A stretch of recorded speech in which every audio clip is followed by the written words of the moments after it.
Today is April 4, 2024, Thursday, within the octave of Easter Year B. Today's Gospel is from the beautiful and the wonderful account of the Gospel of Luke, chapter 24, verses 35 to 48. If you've been to church every day, within this octave of Easter, the Gospel speaks about the different appearances of Jesus to different groups of people. He first appeared to the women, next to the two disciples on their way back to the Emmaus, and then to the 11 disciples. And today, our gospel speaks about the, the two disciples, recount and recall their experience of encounter with the risen Lord. Jesus is risen. Jesus is alive. We saw him. That's the remark of the two disciples. And this is the talk of the town. We saw him. Now, Jesus appeared. Jesus is risen. But what is interesting is, he is risen, but he is wounded. His wounds are the visible mark of his resurrection. The wounds of Jesus are the concrete evidence that he is not a ghost. You know what, my dear friends, my dear brothers and sisters, like Jesus, we are all wounded. We have our wounds, and we are bringing it with us every day. You and I, we have different kinds and types of wounds. Maybe it's good to ask ourselves today, what are your wounds? Who are the cause of your wounds? Like Jesus, do not be scared. Do not be afraid to reveal it. Do not be afraid to show your wounds. Do not hide your wounds.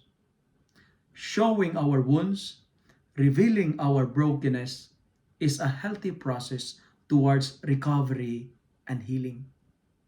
Acceptance and recognition that we are wounded is the path towards peace. That's why, to eliminate the disciples' doubts and fears, Jesus offered them peace, and he also showed them his wounds. The message of today's gospel reading is this.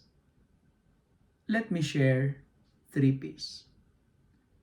Wounds can be healed in 3 ways. P, P, P. Number 1, our wounds can be healed if we're going to proclaim repentance and forgiveness of sins. To avoid the pain of wounds, we are called to repent. Unforgiveness is the ghost that wounds us every day. Forgive, and you will be healed. Not to repent, not to forgive, delaying to forgive is to prolong your pain. If you wanted to be healed, proclaim repentance and forgiveness of sins. The second P is this. Wounds can be healed if we are at peace. Healing begins when we let go of our hurts.